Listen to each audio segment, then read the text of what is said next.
agora Pessoas de Valor já está alcançando 2022, porque o ano, a gente já não pode falar que está no início do ano, né? Porque vai vir uma sequência de entrevistado atrás da outra com assuntos cada vez mais interessantes. E hoje eu tô aqui com a Renise Gomes, que a gente vai fazer uma sabatina com um amigo comum. Renise, afinal, qual é o tema do programa de hoje? Porque a gente não tem pauta e talvez algumas pessoas até estejam vendo agora. O João falou assim, poxa, mas eu conheço ele da televisão, conheço ele do rádio e tal. Afinal, né, 100% Vida, inclusive da própria Santa Cília TV, um tempão, né? Muitos anos. Ele é muito múltiplo, né? Sim. Ele é arquiteto, urbanista, parte das artes e ele é pastor na Igreja 100% Vida. Então nós pensamos em falar também sobre inteligência espiritual, porque a gente trabalha o desenvolvimento humano, então a gente pensou em falar nisso. Mas o legal daqui do Pessoas de Valor é que a gente não tem limite, né? Não tem trava, né? É um bate-papo mesmo, né? Para mim é um prazer estar com vocês e também é um desafio, né? Porque quando a gente está com pessoas que tem esse conhecimento, para mim é um desafio. Eu milito. Parece, né? Não, é sério. Não é falsa humildade, verdade mesmo. Não é? Porque você tem esse canal e eu trabalho em outros canais, né? Também, mas tem uma relação muito forte com isso também. Com relação às artes, eu continuo, para complementar, eu continuo fazendo até hoje. Eu tenho 68 exposições já, né? Brasil afora também, mas o meu tempo hoje é muito consumido em outra atividade, mas atualmente eu me dedico à aquarela, eu sempre fiz óleo, trabalhos de grandes formatos, né? Também muito ligado à fotografia, a processos históricos de reprodução de imagem. A minha tese, doutorado é nesse sentido do espaço sagrado, mas usando os grandes formatos para reprodução de imagem.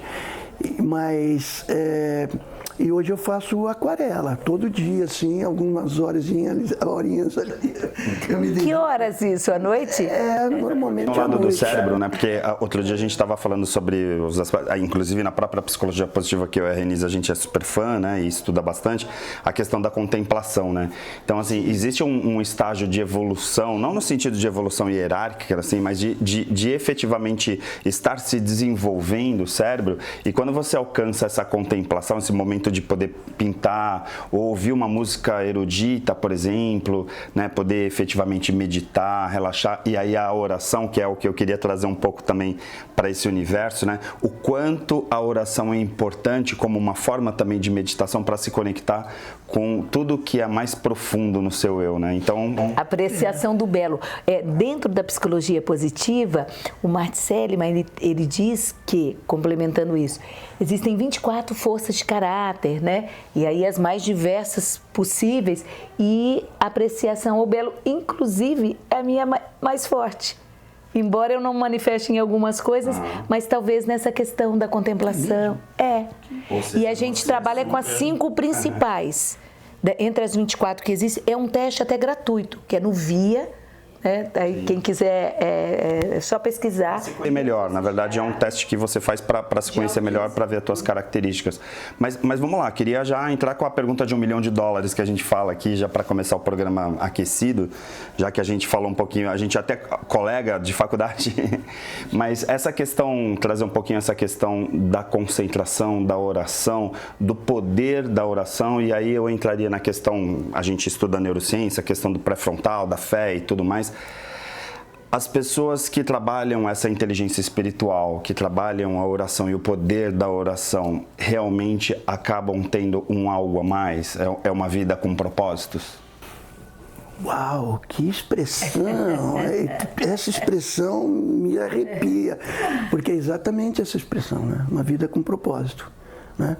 Eu pratico desde 2017, eu passei por um transe assim, muito doloroso. Não vem ao caso agora. Em 2018, é interessante, né? Como diria o Jung, a vida tem uma certa sincronicidade, né? Eu creio muito nessa sincronicidade. Eu não estou dizendo que é um destino escrito nas estrelas e tal, mas eu creio muito na sincronicidade. Em 2018 eu viria encarar, assim, com 60 anos de idade, o maior problema da minha vida, né? Mas em 2017 eu tive aquilo que eu poderia chamar de um ano sabático. sem saber do que aconteceria em 18. E eu comecei a praticar Lectio Divina. É um segmento especial, né, que significa...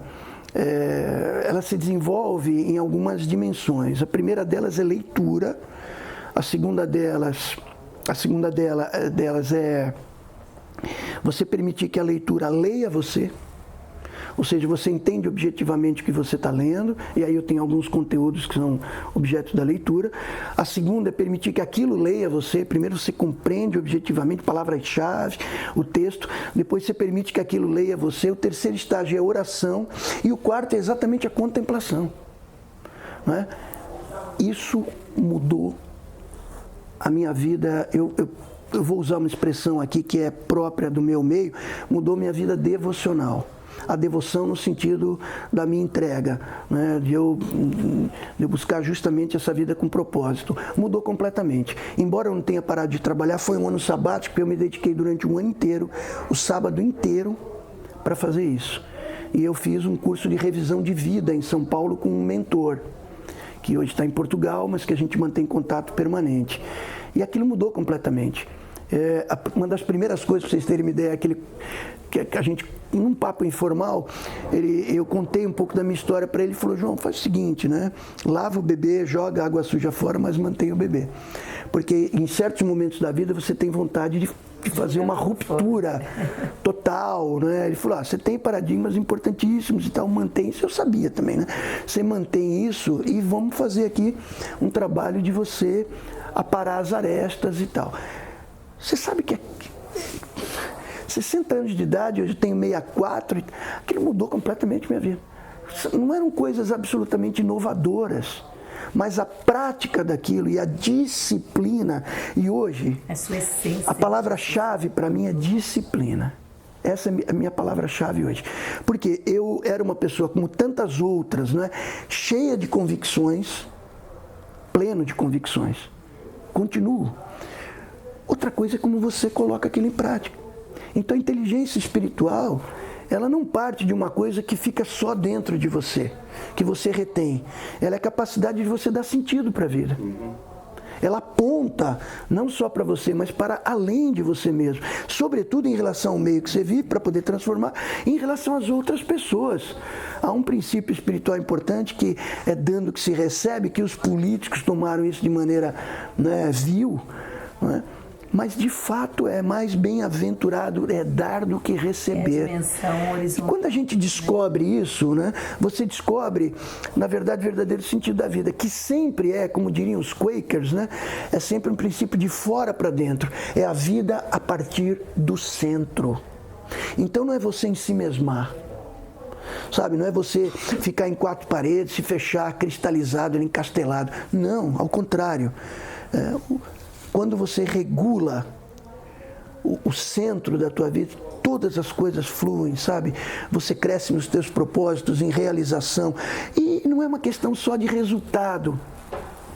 A gente não pode medir a vida das pessoas somente por uma questão de produtividade. E quando se abre, é realmente libertador, como você contou do episódio da sua vida, porque quando a gente está falando de espiritualidade e transcendência, foi a primeira frase que você abriu.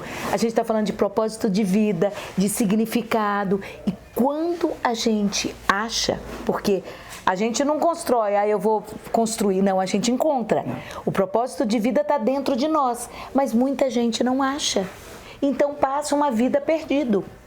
E quando você consegue encontrar a sua missão de vida, o seu propósito, o significado, por que você acorda todo dia. Então isso é espiritualidade, é a transcendência. O João falou, tanto a transcendência vertical com o Deus, né, quanto a horizontal E aí, dentro desses homens. diversos preconceitos que a gente tem, vou trazer o teu doutorado para cá, né? Porque, afinal, ele fez doutoramento nessa área, que é a questão do espaço, né? Assim, existe essa coisa de você estar, por exemplo, num templo ou numa igreja tal, e conseguir uma melhor conexão. Porque, às vezes, as pessoas falam, eu já ouvi, por exemplo, a igreja está onde você está. Onde um cristão está, por exemplo, Jesus está ali. Mas o espaço, ele acaba contribuindo ou não? O meu doutorado ele tem como tema o espaço sagrado significado, linguagem e construção de uma categoria. Porque, na verdade, a epistemologia da arquitetura e da arte não costuma abordar a questão do sagrado. Então, na verdade, eu estou numa contribuição, não sou só eu, você tem um movimento mundial nesse sentido, e é muito próprio dessa geração. Há uma curiosidade pelo sagrado, né? Nessa geração. Há uma curiosidade, embora a gente pense que não, mas há muita produção intelectual, literária, muita produção de conhecimento, trabalhos de pesquisa nessa área, né? E isso já tem um tempo. Então, eu analiso na arte, na arquitetura, você pode dizer, mas é um recorte imenso, né? Mas eu trabalho com a questão da simbologia e da linguagem. E aí entra uma questão, porque até então a minha defesa é exatamente essa. Eles entendem, os maiores escritores nessa área, e assim, eu estou sendo muito ousado, né? Mas eles dizem que nós temos um repertório, um vocabulário. Por exemplo, o círculo significa determinada coisa na arquitetura e na arte sagrada, e a gente sabe que significa determinados modelos de composição, e eu, de certa forma, eu questiono isso, né? Porque eu entendo que, de fato, essa simbologia toda faz parte de uma expressão do sagrado, mas eu digo o seguinte, necessariamente... Entraria até na questão dos arquétipos propriamente, né? Quer dizer, até que ponto esses arquétipos que tanto Jung, Bachelard, vários outros autores que trazem pra gente, tem sentido efetivo no nosso cotidiano, inclusive no sagrado, né? Exatamente. Eles emergem, né? O Jung, por exemplo, eu gosto muito, eu leio tudo dele, né? Então, ele fala que eles emergem e tal. Mas ainda assim, eu entendo que há um espaço muito grande, quando a gente fala de criatividade, para a possibilidade de novas linguagens, novas simbologias para expressar o sagrado. Ou seja, eu não me restringo a um repertório conhecido, porque eu considero que quando você trabalha somente com um repertório conhecido, você está trabalhando mecanicamente com uma linguagem que pode ser religiosa, mas que não é necessariamente sagrada. Isso é meio louco. Mas espiritualidade é uma experiência pessoal, tem que ser vivida.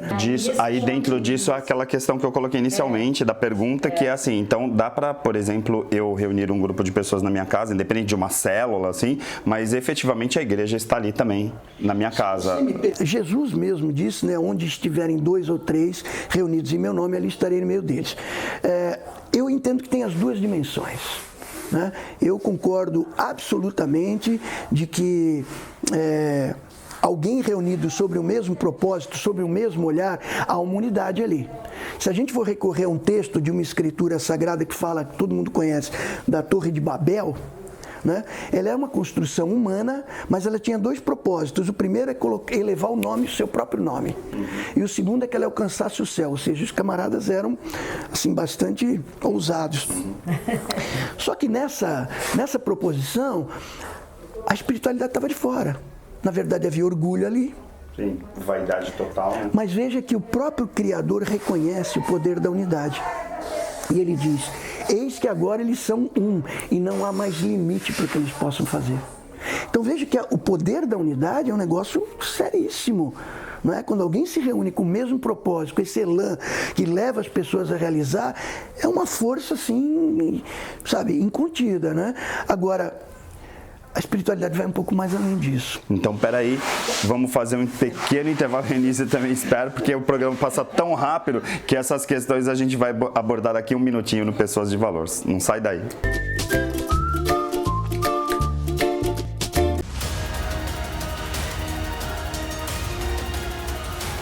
Olá, sou a coach Renise Gomes. Minha missão é desenvolver o potencial das pessoas para levá-las ao melhor delas mesmas. Estou com um programa de desenvolvimento pessoal e de liderança, Líder Eficaz, feito sobre medida para você. Faça contato pelas redes sociais e o site Coach Renise Gomes. Existe um bebê que é especial, está sempre na moda, bonito pra você. A mamãe e o papai, ele quer agradecer pelo banho de loja da estação do bebê. Roupinhas, acessórios, carrinhos, enxoval, toda a decoração da estação do bebê. Rua Carvalho de Mendonça, 251 Santos. Estamos atendendo. Ligue para 3302-1970. O seu bebê feliz na estação do bebê. O Célula Mater foi criado há 30 anos pelo Dr. Carlos Eduardo, um dedicado biomédico que decidiu usar todo o seu conhecimento para cuidar melhor das famílias da nossa região. Ao longo das décadas, o Célula Mater cresceu e conquistou a confiança da população com seu atendimento humanizado, virando referência de qualidade em análises clínicas e de precisão nos resultados de exames laboratoriais. Laboratório Célula Mater, presente no momento em que você mais precisa.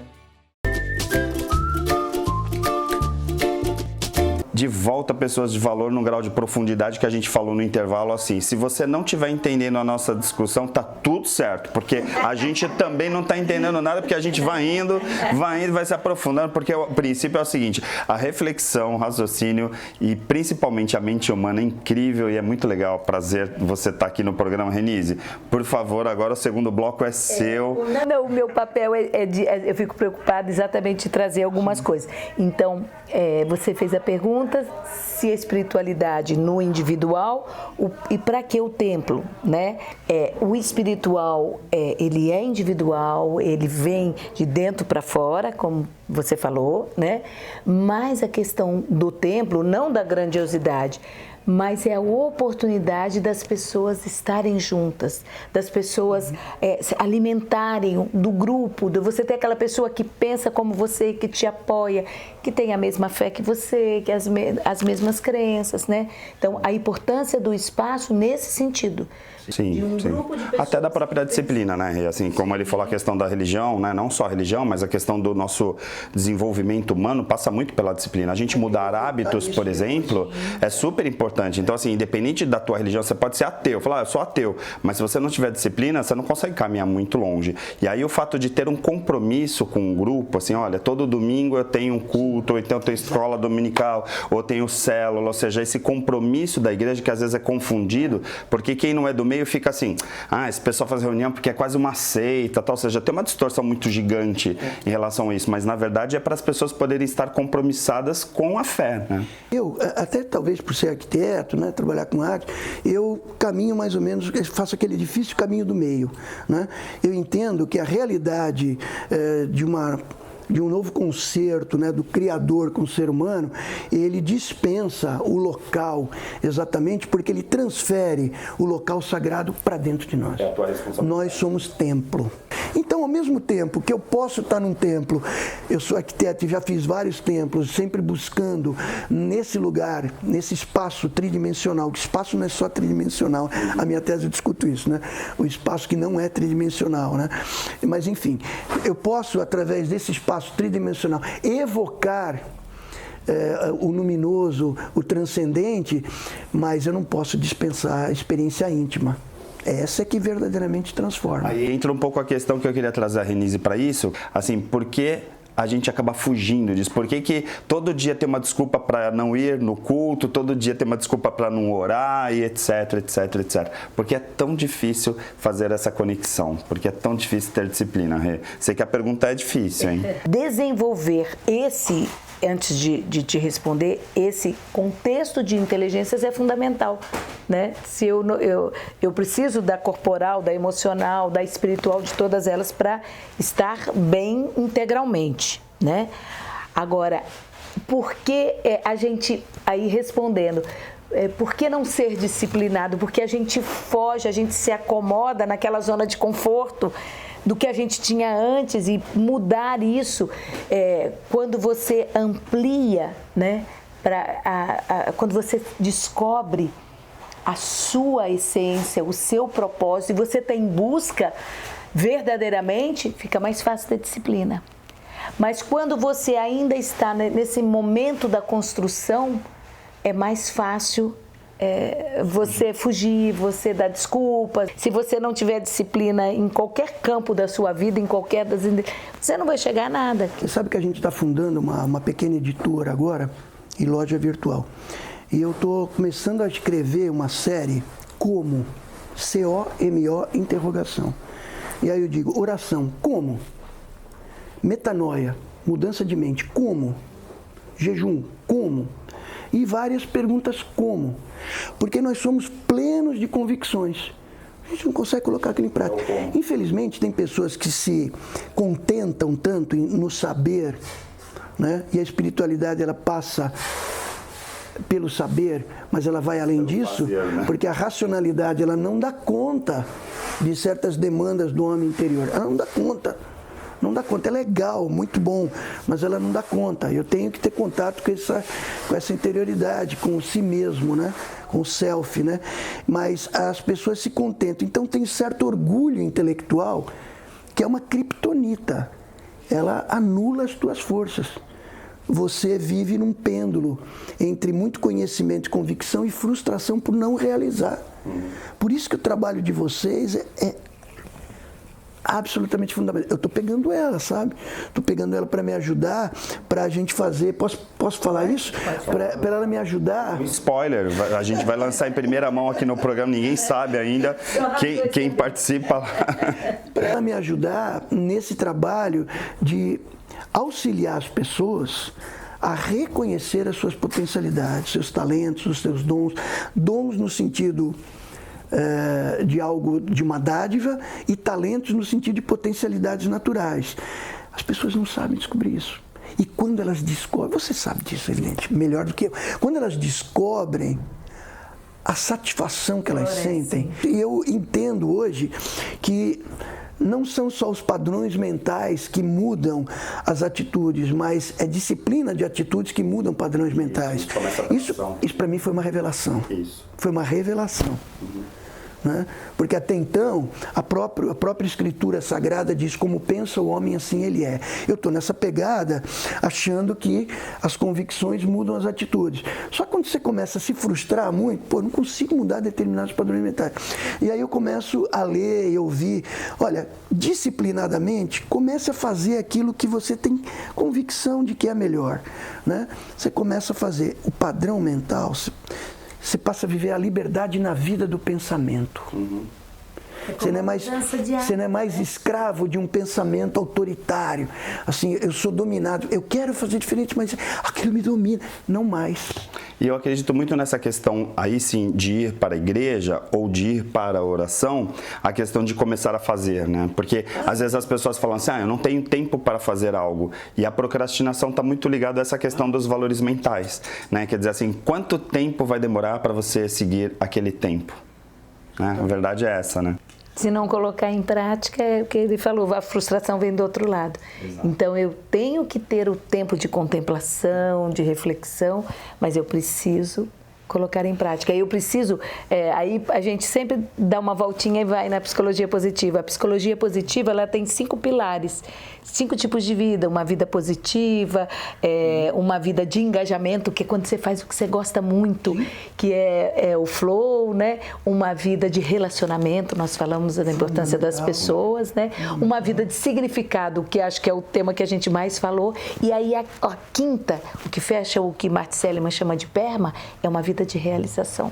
Pois é. E aí a gente fala assim, não adianta olhar para trás, e, né, você precisa olhar para trás e ver o que você realizou. Agora a gente falou muito de cérebro, né? De certa forma a gente acabou falando de desenvolvimento humano, mas fala um pouco da questão social, que aí a gente não pode também, porque às vezes, como a Renise falou, né, essa questão de misturar as coisas, mas agora vamos falar um pouquinho da questão da religião, efetivamente, e da igreja. Né? E aí eu não estou falando da missa, do culto, mas eu estou falando da igreja, dessa reunião de pessoas. Hoje falta muita referência na família, né? A gente tem um problema de família. A igreja, de certa forma, acaba substituindo muitas vezes essa família? Não deveria, né? Não deveria. Ela deveria ser um complemento também, né? A comunidade religiosa, vamos dizer assim. Porque espiritualidade e religião, muitas vezes as pessoas têm alguma confusão em relação a isso, né? A religião é a expressão exteriorizada da espiritualidade. Por exemplo, a manifestação cultica, o espaço sagrado tridimensional, vamos dizer assim, a própria arte sagrada, ela é uma manifestação eu acho que até cultica mesmo, daquilo que é a tua espiritualidade. Porque se não tiver essa primeira parte, não adianta ter o templo. Você vai chegar numa igreja que está lá fechada, que já não tem missa, que não tem culto, não tem nada. Basicamente, a gente está num prédio vazio. Exatamente. Então, são os relacionamentos que produzem. Claro que existe uma liturgia, existe, não é, um rito e tal, e cada um tem o seu, ok, né? Desde que eles sejam honestos ali no propósito que eles têm, vai bem. Agora, essa base familiar, por isso que eu, assim, me desculpa até falar sobre isso, eu defendo um Estado laico mesmo, um Estado que não interfira, sabe, na orientação religiosa. A gente está vivendo um momento de certa forçação de barra nesse sentido. Calma, né? Isso tem que ser desenvolvido na família e nos templos, né? Quem quer ter uma religião, adotar, isso tem que ser desenvolvido ali dentro. Isso família é fundamental. Acontece que a família está profundamente atingida, né? Profundamente atingida. Eu não sou tradicionalista em relação a isso de maneira nenhuma, mas a referência familiar é algo fundamental. E às vezes, de fato, a comunidade religiosa, ela supre, né, essa demanda, né, de convívio com as pessoas, de tolerância. Até porque nesse momento de famílias desestruturadas, como a gente acaba notando, até pela velocidade das coisas e tudo mais, de repente ter uma outra referência para se basear para esses mais jovens é fundamental, né? E você sabe que a gente recebe centenas, né, de adolescentes, de jovens, com todos os problemas de A a Z, né? A comunidade, ela é fundamental. O amparo que ela dá, o abraço que ela dá, porque até os 20 anos de idade eu tive uma vida absolutamente diametralmente oposta que eu tenho hoje. Né? Eu estava no underground mesmo. Então, esse abraço da comunidade, por isso que a espiritualidade, ela aponta para além de você mesmo, ela aponta para o outro. E você encontra realização também no outro, não como sombra, né, daquilo que você é, mas no sentido de você promover. Hoje, uma das nossas tarefas, eu digo porque ela está envolvida comigo, das nossas tarefas é promover pessoas. A minha alegria é perceber que eu contribuí para que a pessoa ela desenvolva o máximo possível do potencial da vida dela. Sim. Isso é o que é de mais sagrado, é deixar o legado, florescer. Não, claro. Sabe, eu estou numa idade com netos e tal, não estou nessa pegada de autopromoção, já passei dessa... Eu acho que eu nunca tive essa... Mas, enfim, o meu negócio hoje é olhar para a cara da pessoa e ver, pô, ela está se desenvolvendo. Ela está bem. Ela está florescendo, João. Né? Que ninguém tem, eu também não tenho. Mas é uma busca constante. A gente fala muito disso, da plenitude do florescimento como uma busca. É isso que a gente está... E isso, Pessoas de Valor também leva para você há 4 anos na Santa Cecília TV, porque é um programa que fala de desenvolvimento humano, que fala sobre um monte de assuntos que no final convergem para essa questão, que também é promover a qualidade de vida e promover as pessoas também.